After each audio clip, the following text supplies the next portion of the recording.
So, good evening guys. Di ko lang pa nasimulan to pero it's been 5 months sa mga di nakakaalam.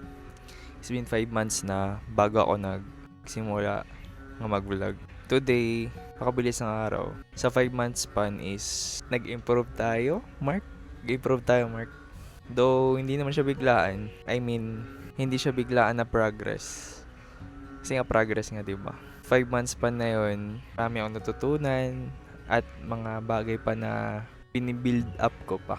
And I'm very happy sa progress na nakikita ko sa sarili ko. I'm very proud of you, Mark. And mga nanonood, thank you. So this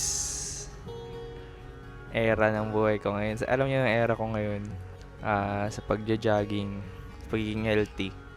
Actually, hindi na siya era eh. So, lifestyle na talaga siya. Very excited sa mga darating pa na events or mga scenario sa buhay ko. And I thank God kasi yun, tuloy-tuloy pa rin tayo sa pagbablog ko ng jogging ko. Day 47. And yung video na to kasi di ko dapat to gagawin kasi gabi na eh. Wala palang relo. Gabi na, tapos habang nag-scroll ako sa TikTok, na-inspire ako gumawa kasi yun nga, may nakita ko doon, sabi niya, isa sa mga struggle niya yung pagbablog. So sabi niya, nahihiya siya, iniisip niya na sabihin ng ibang tao. Na-inspire ako kasi yun din yung una kong point of view talaga dati, bago pala mag-vlog. Siyempre, nag-video ka, kikita ng tao, nahihiya ka na ako yung taong mahihiyain din talaga. Kakagaan na lang ng loob kasi na-inspire din ako, na-motivate din ako sa mga video na panood ko sa ibang content creator na though hindi ko naman goal na parang sumikat talaga, makilala. Kasi yun nga, sabi ko pa nga, 'di ba, sa unang vlog ko. So, yung vlog ko na to is documentary ng buhay ko. Documentary ng buhay ko. And self-assessment na rin sa akin. Kung ano ba yung mga ginagawa kong tama or mali.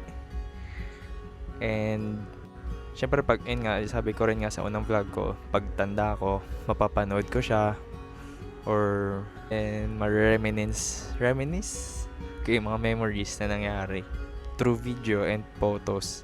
And ayun, this video can be assigned din sa mga nanonood or assigned din siya sa mga aspiring din na gusto mag-start na mag-vlog or gustong mag-start mag-document na sarili nila. So, hindi pa uli ang lahat. So, nag-start ako 26. So, ang dami ng part ng buhay ko na nasayang. Hindi mo nasayang, parang nasayang kasi in a sense na di ko siya na-capture ng maayos, na-vlog ng maayos. Parang hindi ko siya na-document na maayos. Pero yun nga, siguro may reason din talaga kung bakit. Isa na rin dun na importante rin nga na enjoy mo yung moment. Hindi yung nagkanda o gaga ka na mag-video sa sarili mo or mag-picture sa sarili mo para makuha yung magandang angle. Pero hindi mo na ini-enjoy yung present na moment. Parang hindi mo na nililive out. Hindi mo na, yun, basta hindi mo ini-enjoy yung moment. Parang mas nababother ka na dapat ma-project mo siya maayos sa camera mo, ma-post mo siya ng mas maganda, ganun. Ayun lang.